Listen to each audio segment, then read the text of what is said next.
So welcome to the 6th lecture of competition policy. In this lecture actually we'll be looking at horizontal foreclosure. So in past lectures we looked at vertical foreclosure, both input foreclosure and then customer foreclosure. Now we're looking at horizontal foreclosure, which goes also under the name of tying. So we'll in this lecture first have a look at what tying is, and going to discuss the Chicago arguments actually for why tying might actually be mostly efficient if we see this, and then of course in the remainder, like in past lectures, we'll have a look at various models, later models basically, which discuss reasons for anti-competitive tying, reasons for harm in tying. And those reasons will center again in various competition cases, in particular also the Android cases that will be that I'll discuss a little bit in the end, and that will also be discussed by some of your colleagues in more detail. So what is tying, in particular the tying of complements? So the background to this is, you can find that in Ray and Tirol, of course, the section 3 on horizontal foreclosure, but also there's a useful chapter in Malta, in particular 7.3.2, and finally also have a look at the Microsoft paper by Winston. So the idea here is that we are looking at firms which might sell multiple goods, but multiple goods which are complementary. So for instance, if you buy a smartphone, then in itself it's a nice machine, but it functions better if you also have some software that operates it. So you need to also buy somehow some operating system to work on your iPhone, on your smartphone. A similar vein, if you buy a printer, that's nice, but at some point when you need new cartridges or new paper, you will need to have access to those services as well. So they're called after-sales services. Might also include some repair services. And typically what in particular larger companies might do is they buy printers together with after-sales services. So the after-sales services will be a complement to the printers themselves. And at a more mundane level, perhaps if you buy a bike, you'd rather also have tires on this bike, although some expert users might prefer to buy tires, specially designed tires or better tires from a different seller, and that's perfectly possible as well. But your typical consumer will, when buying a bike, will also want to buy the tires to go with it. So it's natural that companies that sell bikes also sell the tires on them together with them. Well, what tying is basically is saying that if you buy the one product, so the bike, then you also have to buy the other product B, which is complementary with this bike, in this case the tires, from that same seller. So you cannot just buy a bike without tires, but if the bike seller ties these two goods, then any bike you will buy will go with the tires. So that's tying. And in this example, we would, most of us at least, would consider this to be very efficient. You wouldn't want to sort of have to look separately for tires and perhaps separately from lots of other parts, components of this of the good that you're buying. So in many cases, this is precisely what you want. But there is a competition policy question here. So if this good A, this seller of the bike in this case, or the seller of the smartphone, has a dominant position, we might wonder whether tying might not be used to distort competition. And if that's the case, it might result in Europe at least into an abuse of dominant position. Again, a kind of exclusionary abuse. So which might be sort of come under Article 102 of the TFU, the treaty. So the setup here is that there is this monopoly product, say the smartphone, and there is a market for complements, so software to run on this smartphone, which is produced by the same smartphone maker, but there are also other types of goods or other competitive pieces of software that might be produced by other firms, and those we call those C prime. So C might be a search engine that you can run on your smartphone, and there's perhaps one search engine that comes with your smartphone, but there might be other search engine makers who would also like you to download their search engine to go onto your smartphone. So what tying then amounts to is that this smartphone manufacturer M only offers you a smartphone with already pre-installed on this its own search engine, and either it's not possible to actually install a different search engine on your smartphone, or it's very difficult to do so. It costs a lot of your time or money. So this would be potentially anti-competitive tying, and the concern here, the anti-competitive concern here, is again that of foreclosure. So the idea is, well, this firm is dominant in the smartphone market, in the market for M, the good M. It has a monopoly position there.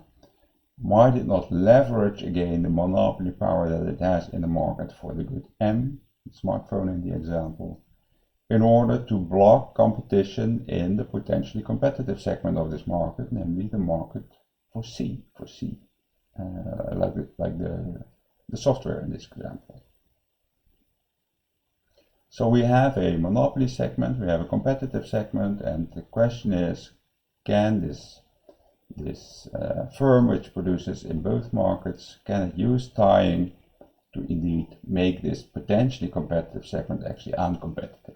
And that would again amount to some exclusionary abuse, an example of exclusionary abuse. And the result of that would be that there might be more efficient competitors trying to supply this item C, so the search engine, but even if they have a better offer, a better product, they are not actually able to compete with this tying monopolist. Now again, of course, the Chicago arguments a little bit more carefully about this process, and they again mention, oh well, wait a minute, this might not be actually a real concern, because what's in this case the Chicago critique. Well, if you're this monopolist and you're also selling this software, this complementary good C, and there is this alternative pieces of software or complements C prime that might be competing with your software C, if you want to reduce competition in the market for these complements, that actually does not make sense. You're going to make a loss out of that. You will never do that. Why? Well, essentially because these goods are complete complements. So all those who buy the complementary good, the C good or the C prime good, they will also buy your monopoly good M. So if this competitive segment is the C market, so the market for software gets more competitive, and therefore the pieces of software will have higher quality or have lower prices, well, that means there's a larger demand for these goods. But if there's a larger demand for software, then there will also be a larger demand for the monopoly segment, so for your smartphone, for instance, for the good M. And you will actually benefit from it. You're the sole producer of this product M, and you can capture the benefits. You can capture that increased surplus that gets increased in the complement market. You can capture that through the sales of your original monopoly good M. So you can just make the price of your smartphone higher if the quality of the software is larger as a result of competition. So just to work this out in a sort of more mathematical example.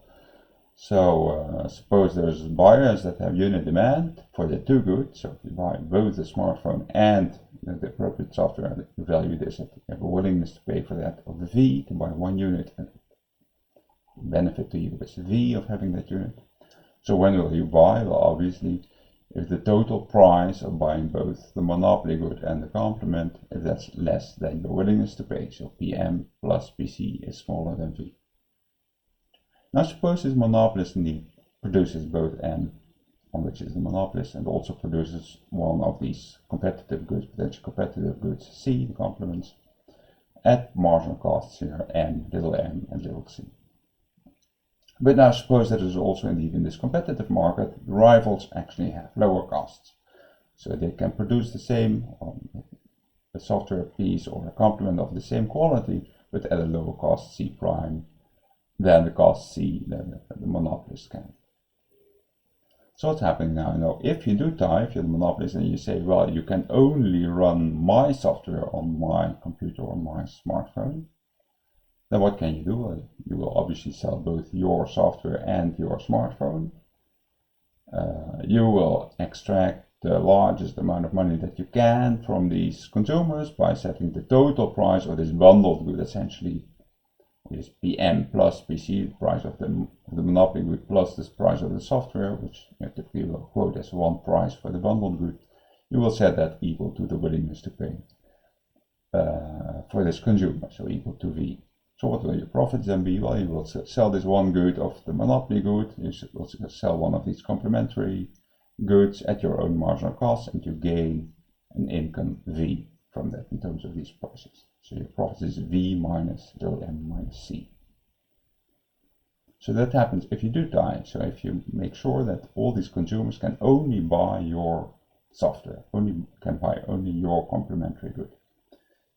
If instead you allow your monopoly good, so your smartphone, also to run software by rivals, which are more efficient, then what can you do? Well, obviously all these this complement good will be priced at the lower price, C prime, because there will be many, in this example, many different rivals, each producing at the lower C prime. So the price for the complement good will become lower for the consumers, but that means that you can actually raise your price for the monopoly good, so for the smartphone if you wish, to a level of V minus that C prime, the lower C prime.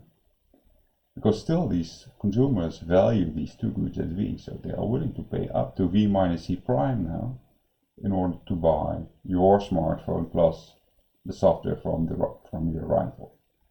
So what will the monopolist profits be in this case? Well, you're only selling now your smartphone, but at the higher price, V minus C prime. So your total profits will be V minus the cost of producing the smartphone and minus the C prime. Well, since C prime was lower, these rivals were more efficient. The total revenues that you get, so the total profits, I should say, that you get, will be larger than in case you did tie V minus M minus C.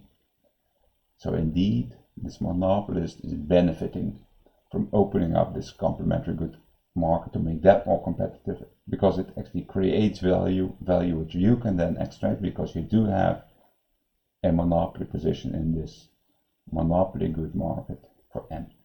So that's the Chicago argument. So the Chicago scholars say, well, reducing competition in this market, this C market, complements and software market, that's definitely not in the interests of this monopolist. Why? Well, all this additional surplus that's created by competition, you can completely extract that through the sales of your product M, on which you anyway have this monopoly. Now we do obviously see monopolists tying the complement, so we do see bikes which you can only buy with tires on there. So that, well, if we see that, then it must be for other reasons, is the Chicago argument. So what might such other reasons be? Well, you're avoiding transaction costs, right? So if you want all your consumers, even the ones with low interest, to shop around to get appropriate tires, to get the appropriate saddle, etc., that's a lot of nuisance, and it might cost you actually some trade. So avoiding transaction costs here is actually useful. Might also be a question of protecting your reputation. So if some of these complements turn out to be of low quality, well, you don't want consumers to hold you accountable for the lower quality of the collection of your monopoly good plus the low quality complement good. So just by making sure that your ink cartridges for your printer have high quality, well, that means your total printer will run well and nobody will complain basically about your printer. There is also a different, efficient but not completely harmless rationale that's discussed in Motte, and that's a metering argument. And that says, well, actually, by also selling these after-sales services, where actually this will allow us to discriminate among users who make a lot of use of this equipment versus people who use this equipment less frequently, and perhaps I want to charge different prices. I want to engage in price discrimination because this might, well, perhaps increase efficiency but also increase your profits. So that's a bit doubtful whether this is a good welfare reason, but certainly it's not foreclosure, which is at the heart of the concerns. So have a look at that in mod as a sideline. Now, of course, there were some responses again to this old Chicago critique that came up in the period afterwards, so in the 90s and 2000s. So one of the earliest papers was a paper by Winston, and it's actually also mentioned in this paper on the Microsoft case by Winston, which will be later. So what Winston argues, and we're going to explore in the next video, is if these goods, the M and the C goods, are actually not perfect complements, well, then tying might have another consequence, namely it might help this monopolist to deter entry in the potentially competitive market, which might not be possible because these goods are not complements without tying. So have a look at that in the next video, and then in the part after that we'll have a look at the paper, an influential paper by Carlton Waldman, which was actually inspired by this Microsoft case, which argues that tying might actually prevent those competitors from entering at a later stage also into the monopoly market, into the monopoly segment. So that will be the next section that we'll discuss. So we'll see that in the next parts of this lecture.